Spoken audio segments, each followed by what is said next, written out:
Ora, seja muito bem-vindo ao Mel Talks desta semana. Eu estou no Open Air, portanto, provavelmente você vai ouvir mais barulho e ruído do que é normal, mas são coisas da vida. Como sabe, isto são as vicissitudes de trabalhar em diretos nas redes sociais. Como sempre, quero começar por dizer que o Mel Talks e o Think Tank têm o apoio do grupo Sendis e Alidata, software de gestão para empresas. Quem é o nosso convidado de hoje? Nada menos que Álvaro Nascimento, professor, gestor e também colega nosso, colunista na coluna, passa a redundância, A Mão Visível, do Jornal de Negócios. Álvaro, sejas bem-vindo. Ok, muito obrigado pela introdução e pelo convite para vir falar com vocês. É um prazer estar aqui hoje. Como sabes, nós somos defensores da liberdade económica e tu fazes parte do grupo que defende a liberdade económica, por isso é isso que vamos falar hoje. O que é um contrassenso, porque a gente escreve numa coisa que chama mão visível em vez de ser a mão invisível. Pois claro, não, mas é que nós, Álvaro, já agora vou-te dizer que nós discutimos o nome da coluna, eu, o Jorge Marrão e o Joaquim Aguiar, fomos os fundadores daquilo. Perguntámos muitas vezes como é que íamos chamar, mão invisível ou mão visível. Só que a mão invisível é muito criticada pela esquerda. Nós achámos que devíamos chamar mão visível que é para as pessoas saberem de quem é a mão e o que é que está a defender. Nós não deixamos dúvidas, somos pela liberdade económica, ponto final. Olha, Álvaro, e por falar em liberdade económica, não estás preocupado com o que se passa em Portugal neste momento? E isso dá moto ao tema da mão visível, mão invisível, porque de facto eu acho que uma das coisas que me tem preocupado mais nos últimos tempos é que a gente tem mais mão visível do que mão invisível. No sentido em que há uma desconfiança tremenda no funcionamento dos mercados e que se traduz numa limitação, sobretudo, do seu funcionamento. Nomeadamente na ideia em que o Estado tem pouca forma de exercer o seu poder de autoridade que não seja sendo basicamente uma intervenção direta, se quisermos no meu voto marxista, uma intervenção direta sobre os meios de produção, deixando pouco espaço, liberdade às pessoas, quer sejam os consumidores, quer sejam os produtores. E eu acho que isso é mais ou menos visível nos últimos tempos. Sim, Álvaro, mas tu não achas estranho? Repara, nós passámos por momentos traumáticos durante os anos 70, particularmente no PREC. Depois tivemos um período difícil de transição até o começo das privatizações e tirarmos da Constituição a irreversibilidade das nacionalizações. Depois fizemos privatizações. E agora estamos outra vez, ainda não nos libertámos desta ideia de que o Estado tem que estar presente em tudo. Porquê é que tu achas que isso acontece? Eu acho que isso acontece por várias razões, algumas de natureza mais política, se calhar outras mesmo de natureza menos política. Eu tenho a tese de que Portugal tem uma debilidade crónica nas instituições públicas e também nas instituições privadas. E tenho um pouco a tese de que verdadeiramente nós nunca vivemos uma economia liberal nem uma economia de mercado. Mesmo as grandes empresas sempre foram muito dependentes e estiveram muito próximas do poder do Estado e das decisões do Estado. Não sei se isso é o resultado do período pós-nacionalizações, se é um resultado de alguma deficiência de empreendedorismo ou, sobretudo, de capital, se quisermos em abstrato, em Portugal, e que levou as empresas para uma situação de debilidade e uma dependência muito grande de negócios com o Estado.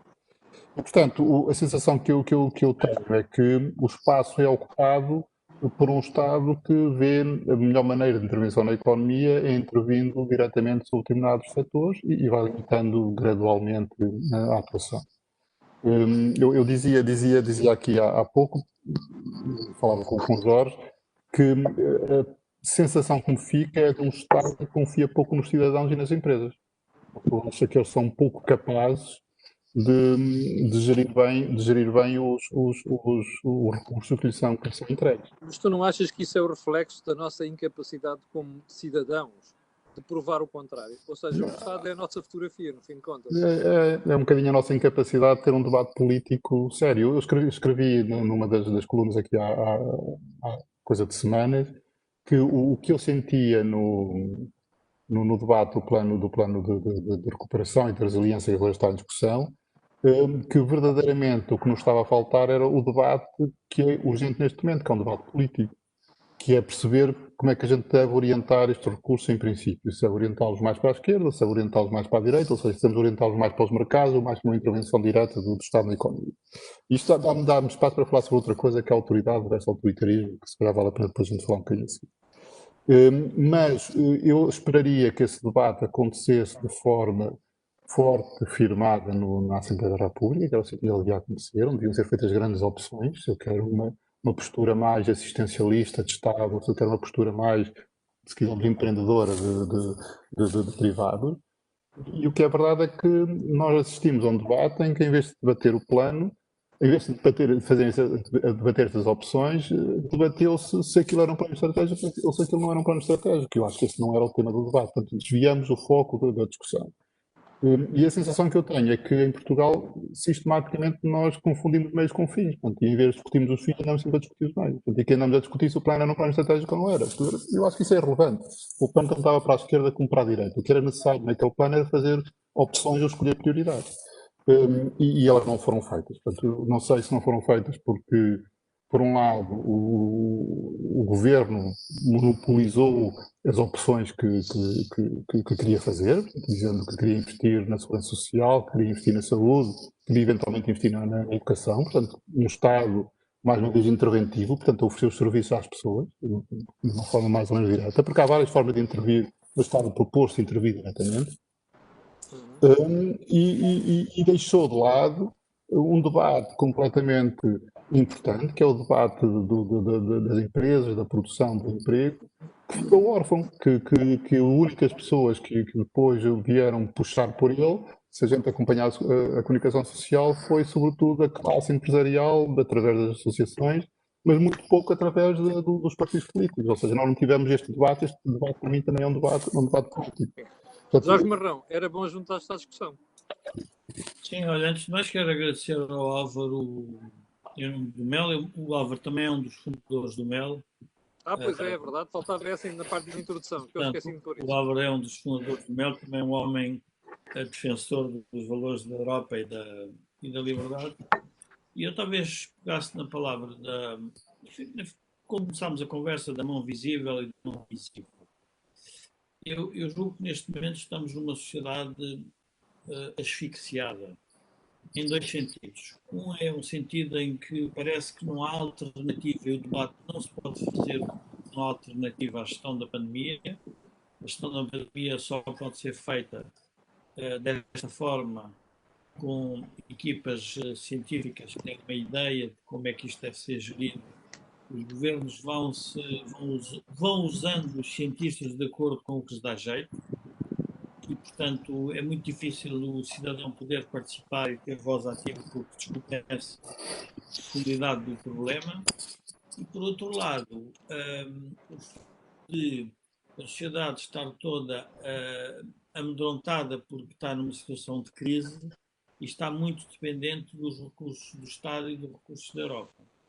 E, portanto, acho que há um aproveitamento político que eu acho que é perverso, que mais tarde ou mais cedo o partido do governo e quem nos apoia vai ser penalizado por isso, porque, como dizia o Álvaro, o debate está sempre inquinado, ou seja, nunca há alternativa e cada vez que se quer discutir alguma coisa começa-se a discutir o acessório, o caráter das pessoas e a qualidade. E, portanto, há quase que um linchamento na praça pública quando alguém vem com ideias diferentes. E, portanto, a minha questão relativamente ao Álvaro eu sei que o Álvaro é um grande pensador sobre as matérias da regulação e da governação e das instituições. Gostava de perguntar como é que ele olha para esta crise institucional pública e privada. A privada também existe, não é? E ela também é resultante de um contexto histórico, mas também existe. O que é que poderíamos fazer de diferente para sairmos deste marasmo institucional e relativamente apodrecido? Essa é a pergunta do milhão de dólares. Acho eu que se eu tivesse a resposta era fantástico. A sensação que eu tenho é o seguinte: é uma pergunta com uma resposta um bocadinho frustrante. E é com uma resposta frustrante porque eu acho que é possível fazer qualquer coisa que tenha eco prático, que tenha resultados práticos, que não passe pelo sistema político. Depois de várias tentativas de incluir, em vários fóruns de sociedade civil, se quisermos, a sensação que eu tenho é que a própria comunicação social dá muito pouca importância a tudo aquilo que é atual e que está fora do círculo da discussão política. E por isso o que nós assistimos hoje é um debate político extremamente pobre e extremamente, diria, enfraquecedor da própria sociedade portuguesa. Nós verdadeiramente eu não vejo um Parlamento com um debate profundo das coisas sérias e que preocupam a economia portuguesa. E por isso, a minha pergunta é como é que a gente consegue pôr os partidos políticos verdadeiramente interessados com algumas das dinâmicas de fundo.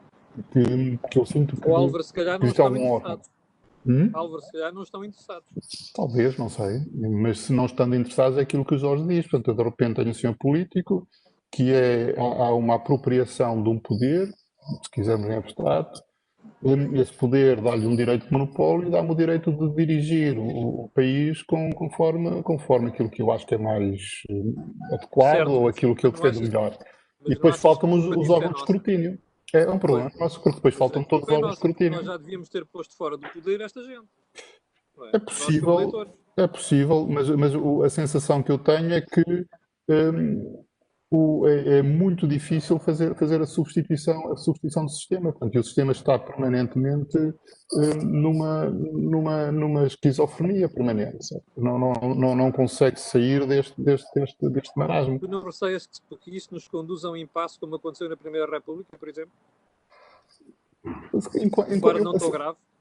Possivelmente, porque neste momento nós temos uma tábua de salvação muito grande. Eu reparo o A seguinte: União a Europeia. sensação que eu tenho, exatamente, neste momento, o que é que aconteceu a Portugal?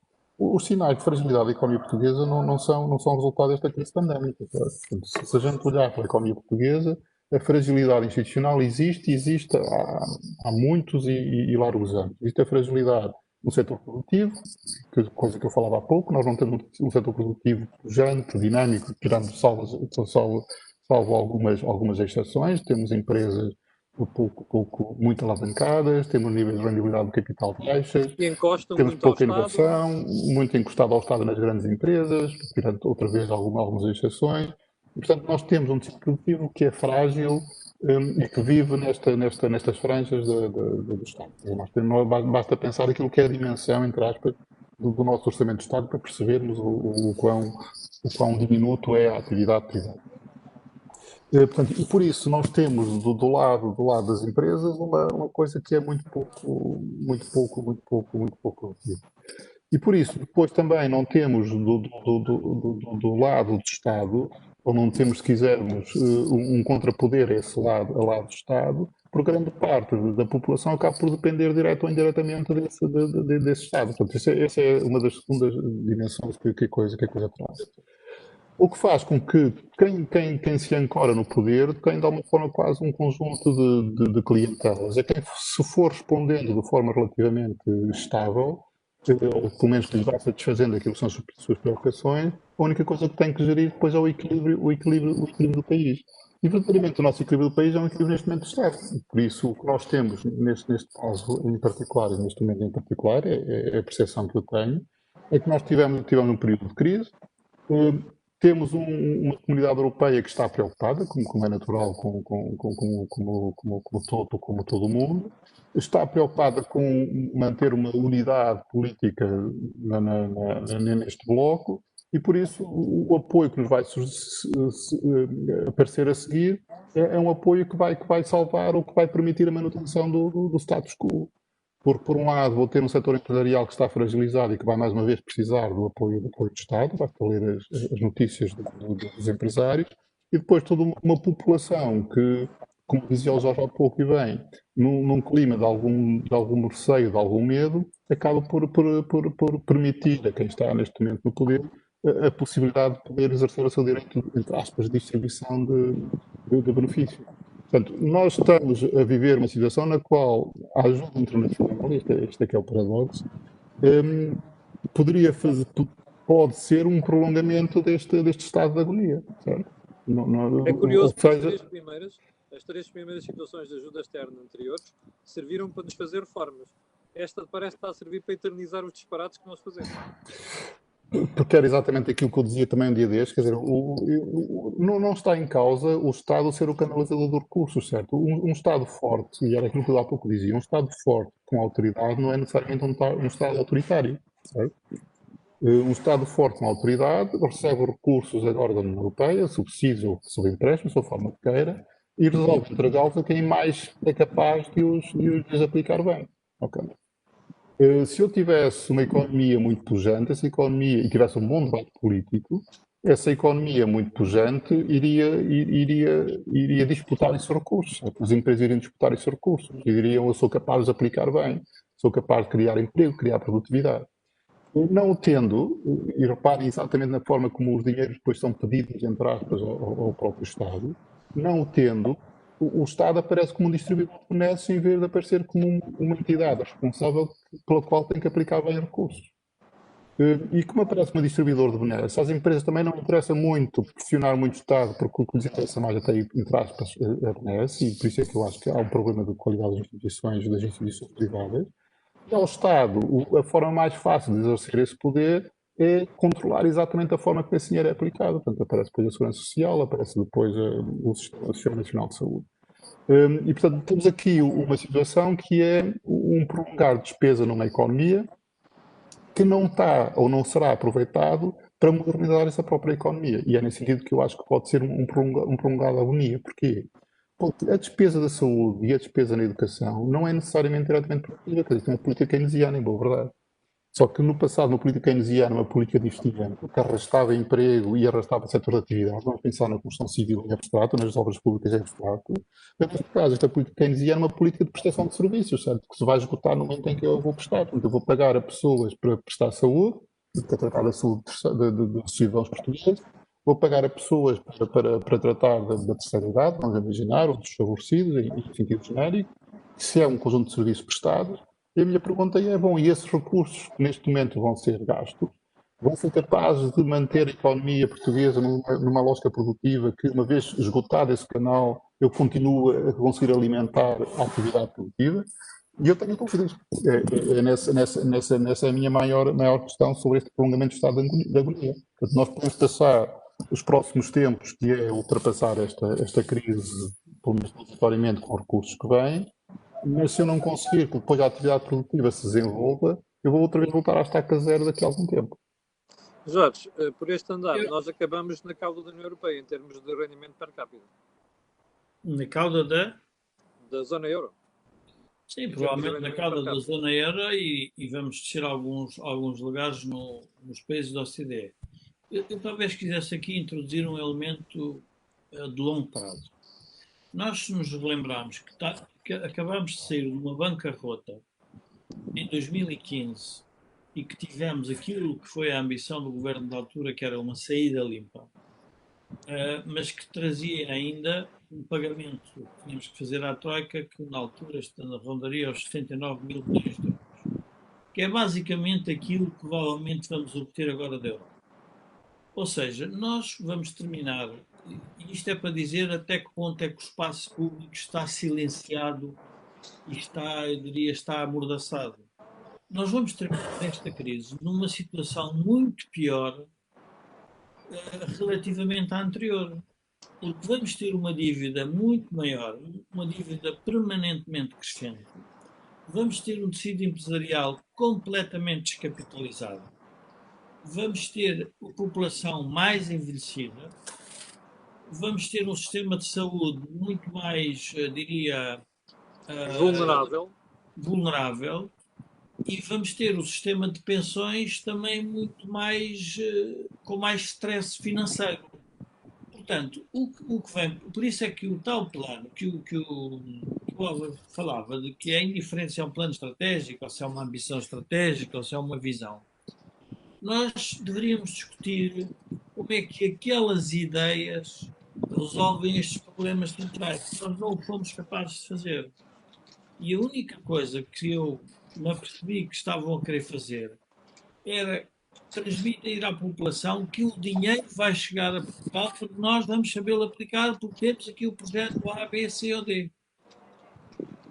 E, portanto, isto é que torna a sociedade frágil. Porque a partir do momento em que os partidos querem monopolizar o debate público e o debate político, e que na prática são sempre concorrentes, e quando um diz A, o outro diz B, ou diz B mais 3, mais 5 para dizer que é diferente, o que acontece é que as pessoas não percebem o que é que está a passar. Ora, nós temos que fazer estas denúncias permanentes, porque senão estamos sempre a discutir aquilo que está a ser, eu diria, o ciclo político, que é o ciclo das televisões e dos ciclos de, neste caso, mais pequenos, mais alongados ainda do Primeiro-Ministro ao Parlamento e os fediveres da política. Mas a pergunta que nós temos que fazer é o que é que este governo e a oposição vão apresentar ao país para terminar a pandemia, e vamos admitir que ela termina no final do ano que vem, como é que nós vamos estar do ponto de vista de competências, de capacidade competitiva, no setor empresarial, privado, nos setores do Estado, como é que nós vamos estar? O que é que nós estamos a fazer diferente? Ora, nada disto está a ser discutido. Eu dei-me ao trabalho de ver as medidas que o Governo apresentou, ou que estavam no tal programa de recuperação e resiliência. É muito estranho que nós voltemos a cometer um conjunto de erros, que são projetos bons do ponto de vista de sociedade, de coesão territorial e de coesão social, mas não são projetos, não parece que sejam projetos que vão reproduzir rapidamente o crescimento na economia. Ora, é aquilo que nos vai faltar para nós termos uma dívida suportável. A partir do momento em que não há alternativa, porque nós até abril temos que apresentar o plano, se o plano não for apresentado, depois não recebemos o dinheiro, não estimulamos a economia, andamos num círculo vicioso em que ninguém consegue... Jorge, não achas isto estranho? Porque nós devíamos ter tido, precisamente por causa da urgência, devíamos ter tido um conjunto de pessoas em Portugal, especialistas nos vários setores, sentados a conversar para produzirmos rapidamente um plano.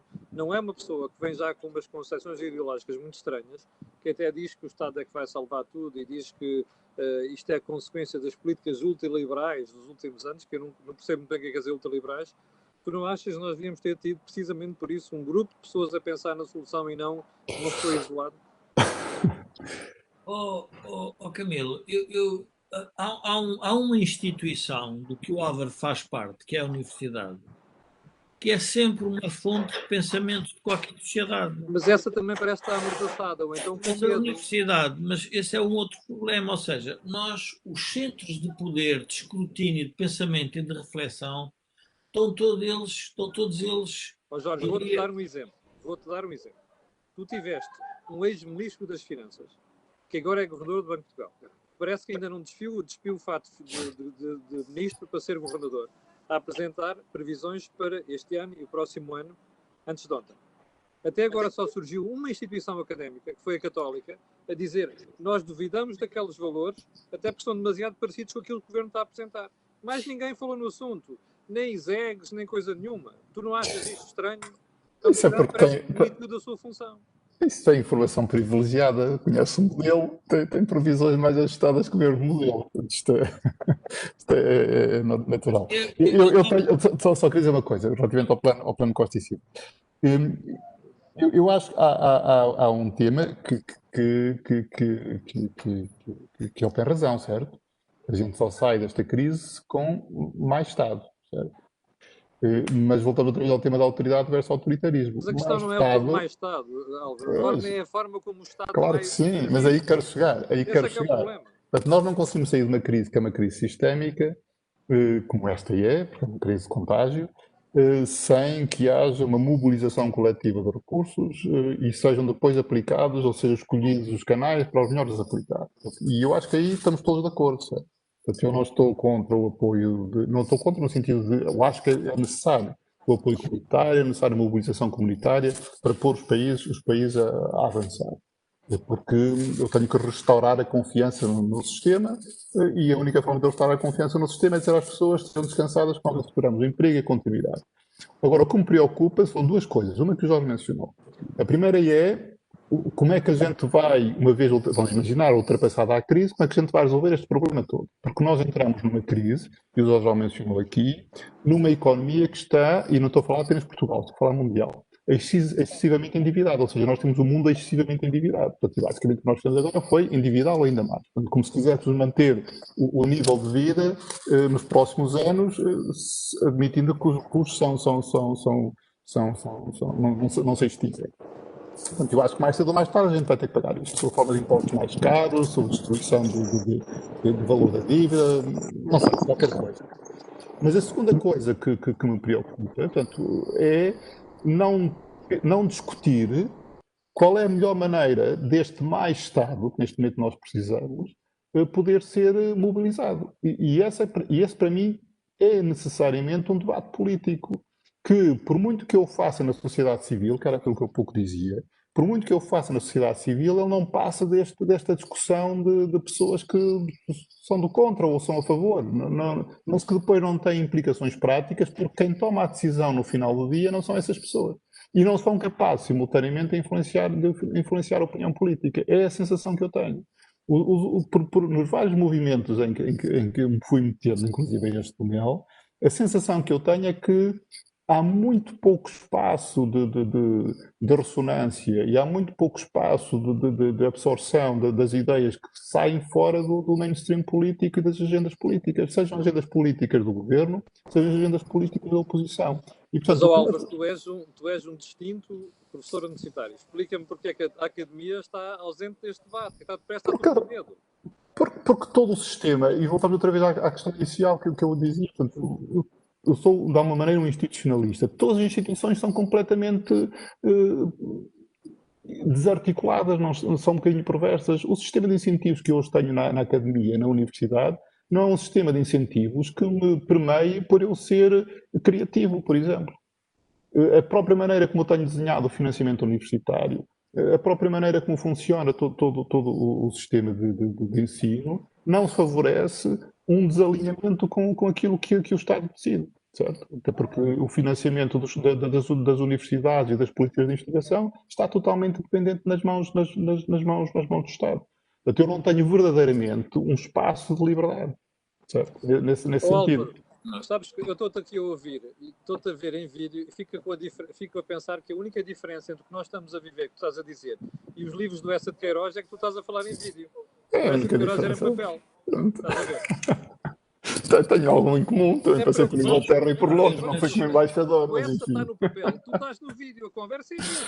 O diagnóstico do país é o mesmo. Praticamente 200 ou 150 anos depois. Isto é preocupante. Não, Camilo, mas é preocupante, muito preocupante. Mas há quem defenda e que é assim, Portugal é dos poucos países no mundo e naturalmente na Europa que foi o Estado que criou a nação.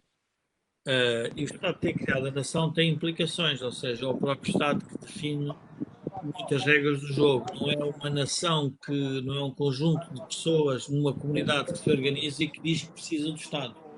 Foi o próprio Estado que construiu a nação e fez as fronteiras e, como eu costumo dizer, o melhor povo da Península Ibérica são os portugueses, porque somos um povo diferente e temos as fronteiras muito mais estabelecidas, há muito mais... Olha que os castelhanos não te ouçam. Não, mas é que os castelhanos, ao ouvirem, percebem exatamente porque é que não somos independentes. Porque nós nunca quisemos aquela confusão que vai para lá, para o outro lado. E mesmo assim, há muitos estudiosos de geografia que mesmo nem foram as questões físicas que nos pararam, foram as questões de comunidade. Mas o que eu acho que é mais grave na crise atual é que os partidos do sistema, porque nós temos que perceber que também ninguém consegue viver durante muito tempo com um clima, primeiro, de medo, depois de falta de esperança e depois de falta de soluções.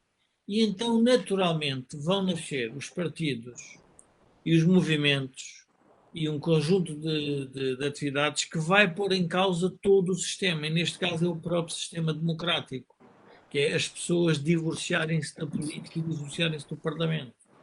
E, portanto, isso é uma coisa normal. Ó Jorge, Nós, vê só, isto do que o Álvaro disse é muito importante. Quando nós fundámos o MEL porque dissemos, nós vamos ter que influenciar os partidos.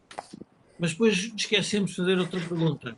Mas os partidos querem ser Exato. influenciados. esse é que é o ponto. Esse é que é o ponto, Jorge. Mas então há uma maneira. Ou fazemos uma milícia revolucionária, e tu já nem estás na idade, nem eu, nem o Álvaro, para irmos para uma milícia revolucionária. Quer dizer, somos ambos atiradores, mas já não vale a pena meter dessas coisas. Pronto, exatamente. Mas vamos para uma milícia diferente, que é a milícia da persuasão e da palavra.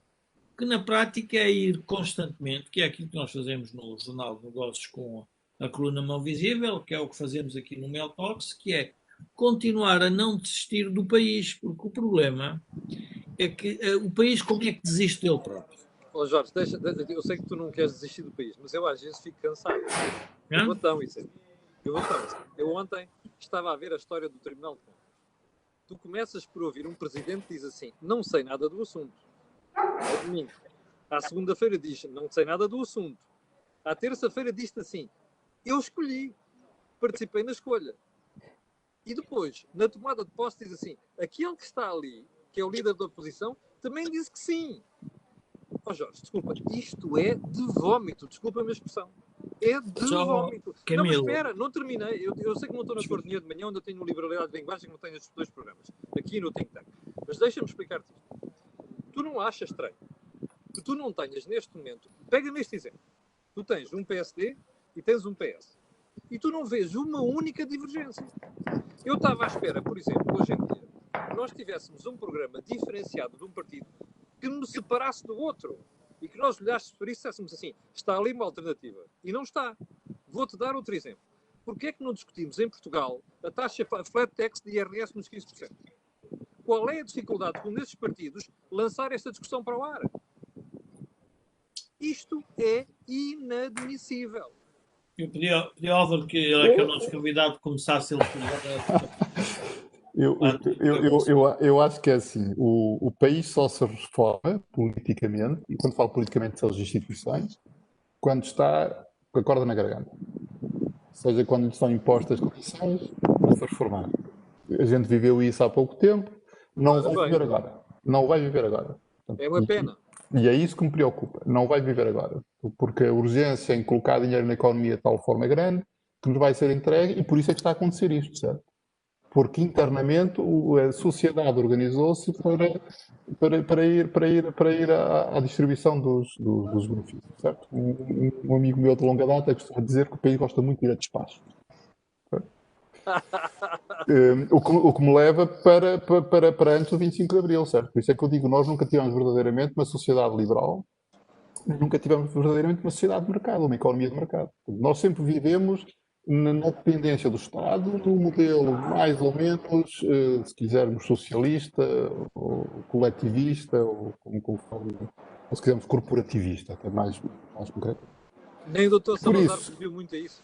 Não é? Claro que sim. E por isso o que nós temos hoje em dia aqui há um conjunto de recursos que vem e basicamente as pessoas estão-se a preparar ou a perfilar para essa distribuição de benefícios. Ou, se quisermos, os agentes económicos em abstrato estão-se a preparar para essa distribuição de benefícios. E enquanto essas exigências não vierem com swings atados, não fazemos as mudanças, como tivemos que fazer durante o período da Troika, algumas bem, outras mal, mas eu aí posso achar que podiam ser um bocadinho mais sociais, algumas delas, outras seriam se calhar, podiam ser mais para o mercado. Mas bom, isso são depois questões de fine-tuning. Mas essa discussão só existe quando isso atinge o limite.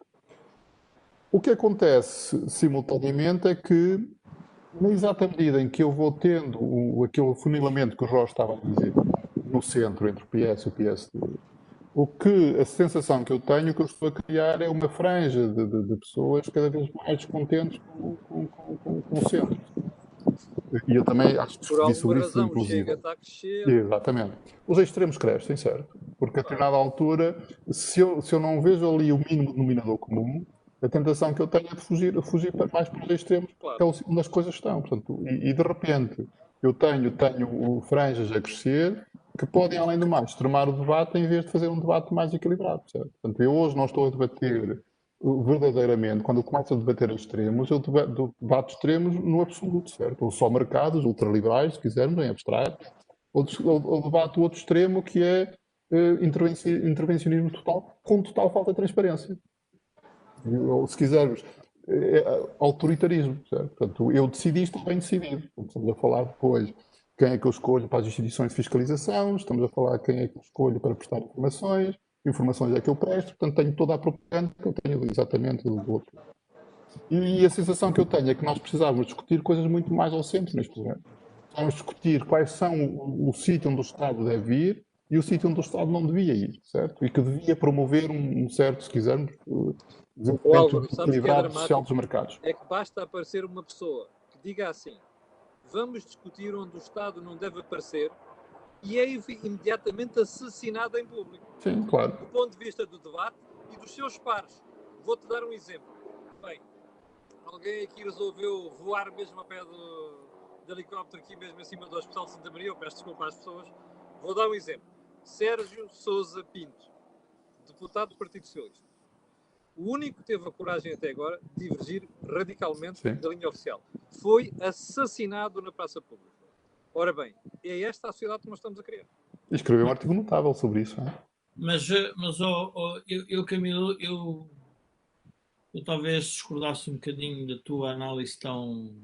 Não é talvez, podes discordar à vontade. Não, estou a pensar se devo discordar em absoluto ou de forma mais suave. Isto é um debate sobre liberdade. Que é o seguinte, vamos lá ver, nós tivemos períodos na história da democracia portuguesa em que o país respondeu aos desafios. Tivemos na altura... 1, 2, 3, 4... Não, mas tivemos. Tivemos o período, de tirar os militares da política. Espera, não faz parte do DNA português. Não, mas tivemos o período de tirar os militares da política, tivemos o período de tirar o Partido Comunista da influência na área do governo, tivemos o período do professor Cavaco Silva de nos fazer aproximar em relação à Europa, tivemos o período de termos sido capazes de entrar na zona euro. Depois tivemos um período reformista do próprio engenheiro Sócrates, depois tivemos o segundo mandato do engenheiro Sócrates, que foi o nosso desgraça coletiva. Jorge, olha para uma timeline de 150 anos. São borbulhas, Jorge, são borbulhas. Não, mas onde é que eu quero chegar? Mas nós estamos há muito tempo, e esse é o problema dos partidos do centro, na minha opinião, estamos há muito tempo a gerir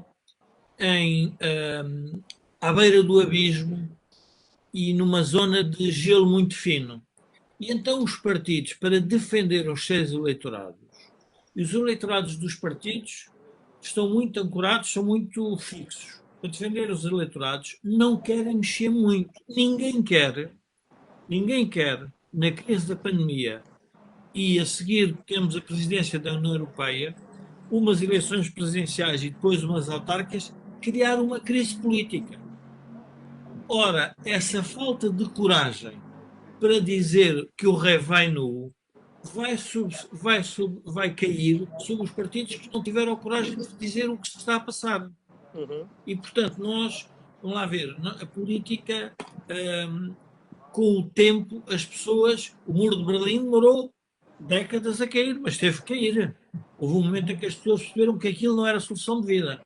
Ora, nós temos este muro que está a ser criado, que é um muro em que parece que não há alternativa nenhuma. E este exemplo do Tribunal de Contas é um bom exemplo. O que é que acontece? Toda a classe política defendia que era preciso que o Tribunal de Contas fosse muito ativo para que tivéssemos saúde nas finanças públicas e não houvesse desmandos por parte das regiões, nem das autarquias, nem do Poder Central. Isto era na época em que nós não tínhamos dinheiro e que era necessário escrutinar tudo. Ora, a classe política percebeu agora que o estímulo à economia é fazer gastos o mais rápido possível. E, portanto, tem que eliminar essa barreira. Mas ao fazê-lo da forma como o fez, sem criar o debate, então qual é a consequência? A consequência é muito evidente.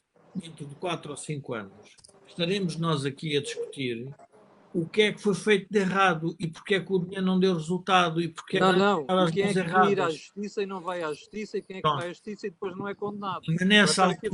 Mas nessa altura os atores não são os mesmos. Já não é o professor Marcelo, já não é o doutor António Costa e já não é o doutor Rui Rio. Ora, nós como... Diz, Álvaro. Não, o que eu vou dizer é que eu acho que nós estamos a confundir duas coisas, que é a função objetiva de um partido político não é a função objetiva de um país. Claro. Claro. Mas E exatamente. a função objetiva de um partido político são, entre aspas, se quisermos, clientelas políticas, certo? Porque a gente quer ter um conjunto, quando falo clientelas é no sentido de eleitores. Quero ter um conjunto de votantes que me permita aceder ao poder e implementar um conjunto de ideias. O que significa que a minha permanência no poder significa eu manter esse controle alargado que me continua a satisfazer. Poderia ter sido interessante neste debate, por exemplo, do Tribunal de Contas, fazer uma pergunta um bocadinho diferente. Se nós temos que gastar dinheiro rapidamente, que recursos é que deveríamos dotar o Tribunal de Contas para que os seus pareceres fossem produzidos de forma mais célere? Mas tu achas que alguém tem interesse nisso, Jorge? Não, É exatamente o contrário. Jorge, deixa-me explicar que eu acho que quem está a fazer isto é muito mais perto que o Sócrates. Por uma razão muito simples. É que o Sócrates utilizou os métodos que estão agora em discussão na Justiça. Estes senhores mudam a lei e mudam os reguladores para poder justificar isto legalmente. Mas isto é gravíssimo. Mas Camilo, mas há uma coisa que nós não podemos, também não nos podemos esquecer. Estes dinheiros europeus vão ser sujeitos a escrutínio europeu. Jorge, não acredito. Não, mas Camilo, não é só ser sujeito aos escrutínios europeus. E vão ser sujeitos ao escrutínio dos portugueses, que vão ter uma taxa de imposto cada vez mais crescente para fazer pagar aquelas liberalidades que nós criamos agora a nível das finanças públicas. Os portugueses estão há 6 anos com o aumento da carga fiscal. Explica-me o que é que os portugueses fizeram em relação a isso. Zero. Não acredito nisso. Porque sentiram uma melhoria no bolso. E por isso é aquilo que eu dizia. Vamos outra vez atrás. Álvaro, veio dinheiro. O bolso traduz em carga fiscal mais elevada de sempre. Mas há uma miopia da maneira como ela é gerida. Portanto, eu aumentei a carga fiscal, sobretudo direta, fiz uma redistribuição da carga fiscal por uma classe média que está asfixiada, mas que pesa pouco em termos de eleitorado político e não consegue mudar o ponteiro. Mas um exemplo interessante que pode-se fazer é a questão do país real. Da flat tax. Como é que eu aumentaria os funcionários públicos? Nós achamos que os funcionários públicos estão a ganhar bem? Acho que não. Nem os funcionários do setor privado. Estão todos com um rendimento relativamente baixo. Não digas isso assim. Não digas isso assim. Não. Estão a ganhar consoante aquilo que é a produtividade da economia. Não digas isso assim. Só parece o Bloco de Esquerda. Não. Onde é que eu quero chegar? Estão a ganhar bem no sentido da ambição e daquilo que poderiam estar. Então diz isso. Mas há uma possibilidade de ganharem mais. É aceitarem uma baixa de impostos. Claro. Mas pronto. Que é o debate que o PSD mas aí esse debate tem que ser feito. Que é, nós temos que fazer, vamos lá ver, temos que... Olha, é o meu artigo da manhã no Negócios. Temos que debater um assunto que interessa, que é a baixa generalizada de impostos para a classe média tem que ser um objetivo nacional. Ora bem. É a única forma... Diz isso ao Rio. Mas eu penso que o Dr. Rio já pelo menos falou no assunto. Nesta cabeça estava a falar no assunto, não está? Não, falou. Mas é indiferente. Eu não vou meter nas disputas partidárias. Eu vou meter na disputa do país de políticas. Partidárias, cada um faz o que quer. Eu acho que esse é um debate que seria interessante. Mas eu gostava de ouvir o Álvaro, que o Álvaro está numa zona privilegiada, que é a Zona Norte, que é sempre a zona... Temos 5 minutos, é?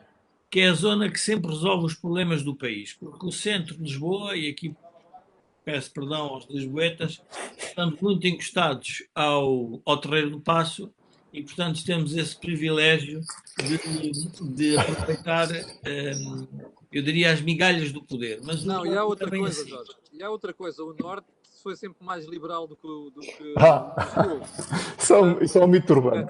Liberais e nihilistas, lembram-se Isso é um mito urbano. Isso é um da mito Guerra urbano. Civil? século XIX. Eu tenho a tese que chama-se Revolução Liberal, mas nunca foi liberal. É verdade, é verdade. Foi Era apenas uma Dom piada, Pedro, era uma foi apenas piada. Dom Pedro contra Dom Miguel, portanto, e ganhou o Dom Pedro. Eu acho que o Norte é tão corporativista quanto o Sul. É verdade. A única diferença é que o corporativismo do Norte é um bocadinho diferente do corporativismo do Sul. O corporativismo do Norte é um bocadinho mais industrial e o corporativismo do Sul é um bocadinho mais nobiliário, Serviço. se quisermos. Ok? É um bocado. Eu em tempos conheci o geógrafo o Jorge Gaspar e ele dizia-me assim: sabe qual é a primeira ambição do industrial de Braga, do Minho? Ele dizia-me do Minho. A ambição do industrial do Minho é fazer o primeiro milhão e vir mostrá-lo a Lisboa. E passá-lo a Lisboa. Portanto, e eu, a queda do Anjo do Camilo, se calhar não devia estar completamente errada quando isto acontece. O que o Jorge diz, o Norte responde melhor do que o Sul. Eu acho que não é necessariamente assim. O que eu acho é que, quando eu não tenho alternativas, eu sou forçado a procurar as alternativas. Certo? E o tecido empresarial ou industrial, se quisermos, do Norte, tirando algumas exceções, ou na sua grande maioria, não dizer assim, é um tecido industrial que vive do esforço do dia a dia, com muito pouca capacidade de acesso ao poder. E como tal tem que se desenrascar e se for preciso, como dizia um colega meu quando foi no pino da crise, dizia assim, até já me dói o rabo, peço desculpa pela expressão, de viajar na Ryanair, mas eu estou a viajar para todos os sítios onde a Ryanair me voa para arranjar mercados. Porque eu estou a sentir necessidade de procurar e se desenrascar porque não havia soluções para os problemas. E por isso a sensação que eu tenho é as melhorias que acontecem ou que se verificam no Norte têm mais a ver com forças das circunstâncias e das exigências do momento do que propriamente do instinto organizado. Porque depois falta o resto, que é aquilo que eu falava há pouco da falta de qualidade das instituições privadas. Eu sou capaz de ultrapassar dificuldades, mas não sou capaz de me afirmar, salvo exceções, na excelência e no crescimento. Certo? Sou extremamente empreendedor, mas sou muito pouco organizado, sou muito pouco estruturado. Portanto, sou muito pouco capaz, por exemplo, de ter um associativismo forte. E basta olhar para o Norte, por exemplo, que é um dos exemplos que podia ser aqui apontado. Não, portanto, e basta olhar para as associações empresariais para perceberem que elas não fazem nada. Certo. Nós, verdadeiramente, o nosso associativismo é um associativismo muito pobre. Muito pobre no sentido dos projetos que podia fazer avançar, assim como pobre do ponto de vista financeiro, com capacidade de produzir conhecimento, de ser capaz de influenciar verdadeiramente as entidades, os grupos políticos. E por isso eu sinto este desgarramento, certo? Eu sinto que verdadeiramente na altura nós temos um sistema político a viver, a pairar num círculo, e o resto da sociedade a parar no outro, certo? Que não são completamente convergentes. E por isso esta dificuldade que eu encontro em fazer passar as ideias para o plano da política e do debate político. Bom, E essa é a maior fragilidade, eu acho. Olha, estamos a chegar ao final do programa de hoje. Eu não sei se vocês ainda têm mais alguma coisa para acrescentar. Eu tenho que fazer um teaser daqui a bocadinho dos programas que vamos fazer no fim de semana. Se não tiver nada para acrescentar, olha, eu quero lembrar apenas que o Meltox e o Think Tank são possíveis graças à ajuda da Sendis e da Alidata, que fazem software para empresas. Quero agradecer às quase 900 pessoas que estavam em direto há bocadinho por estarem aqui a aturar-nos. E vou pedir a estas pessoas, aquelas que vão ouvir aquilo que peço sempre, que é colocarem um gosto de fazer partilha nas redes sociais, também já sabe porquê. Aquilo que houve aqui, não houve mais sítio nenhum. Quero agradecer ao Jorge, quero agradecer ao Álvaro, particularmente ao Álvaro, serem muito mais calmos do que eu a defender aqui a liberdade económica. Eu já perdi a paciência com o regime, devo dizer. Meus amigos, muito obrigado. Obrigado, Camilo. Obrigado, Jorge. Foi um prazer.